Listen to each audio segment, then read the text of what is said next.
हा Facebook page Savitribai Phule यांचा ठेवलेला आहे.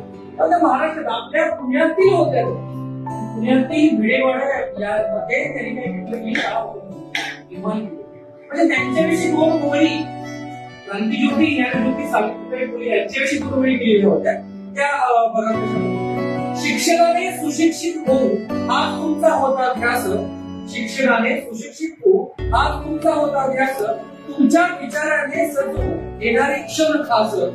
जय सावित्री जय सावित्री, जय ज्ञानज्योती जय ज्ञानज्योती, तुमच्या कार्याला सलाम, हीच आमची स्फूर्ती, हीच आमची स्फूर्ती. म्हणजेच काय, या वरून प्रत्येक समाजातील मुलगीने येणाऱ्या पिढीला सुद्धा सांगितलं पाहिजे की आपल्याला जो शिक्षणाचा अधिकार मिळाला आहे तो ज्ञानज्योती क्रांतीज्योती सावित्रीबाई फुले यांच्यामुळे मिळाला आहे. त्यांना कदापि कधीही विसरू नये.